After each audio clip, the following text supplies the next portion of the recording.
We are, I don't know, we're something called New Norfolk, I think, or just a little bit north of there. And we're going to be swimming down the Derwent River in what we think is about 17 degrees of water.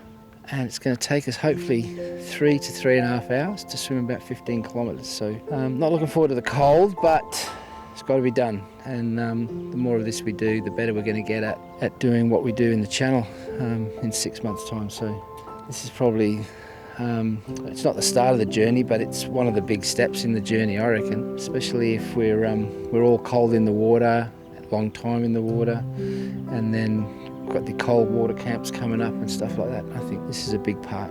And then we've got Rottnest coming up soon, and so this one's one step on the way. This is absolutely imperative. It's just if we don't get used to the cold and the dark and I think I told you before, we don't want people panicking in the channel. If you're doing it by yourself, it's one thing, but when you're attached to somebody else and he can't see a thing, you're in strife if you panic.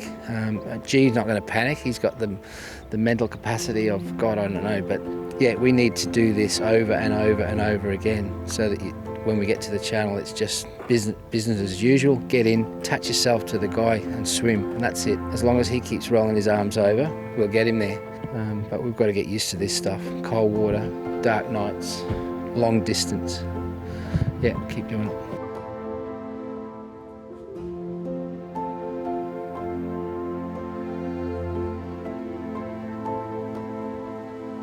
Yesterday we had the Derwent River swim. It was certainly an experience into cold water acclimatisation. We had the entire team, which was great except for Hayden, who was in Japan. I think for me the biggest learning curve was my form in the water, because I was I suppose told that 97% of your swim is about the arms and the legs, and I found out more so I think it's about 75% perhaps about the actual arms and 25% about the actual kick, because I think it's important in cold water to ensure that your legs actually are moving and it's circulating the blood throughout the body, because if you took about to 97% arms and 3% legs, I think well, I certainly did, started to sort of become very cold in the actual legs. The actual swim, the start, the atmosphere was fantastic. We had 50-odd swimmers from all around, obviously Australia, as far as north as Townsville with Julie and people from, I suppose, many other places, not only throughout Tasmania but throughout Australia. And the swim was, for me, quick. For the first 11 kilometres we were averaging 1:33 per 100 metres, and then obviously when the tides turned and it was up against you, then went back to sort of the 2 minutes per 100 metres, averaged about 1:41 per 100 metres for the entire swim, which was me very pleasing. Obviously the goal is to get down to that 150 per 100 metres, so we actually broke that sort of mark threshold. Notably, there obviously was a bit of flow with the actual river, but for me, it showed me the pace can be set for that particular distance. From a feeding perspective, it was also a great opportunity to play around with, I suppose, feeding every half an hour and what I would eat and how that would feel in my actual stomach. There's still work to be done. I know what works well in my stomach, but it's going to come down to at what point, if I do, heat up some of that food, and also what other solids I may incorporate into the actual swim as well. Do I bring in some, for example, soups, or to bring into, I suppose, some hot chocolate or other, I suppose, hotted fluids throughout the actual swim, and then also what other hot solids I may use in the actual swim as well. I swam with Jen for the entire 15 kilometres. It was a great experience for Jen as well. I suppose she now has the record as the longest swim guide, breaking the mark, which was previously 10 kilometres. The other, I suppose, first for yesterday was now I am the first totally blind person to swim the actual Derwent River, and I think the organisers were very pleased with how we swam, and obviously look forward to breaking down obviously some other perceptions. I think one of the best things about the actual swim and this progression to date is that the word's been put out there. Over the last few months, I've been going out to the Australian Cricket Academy in Brisbane and using their cold plunge pool and other, I suppose, plunge pools around Brisbane City.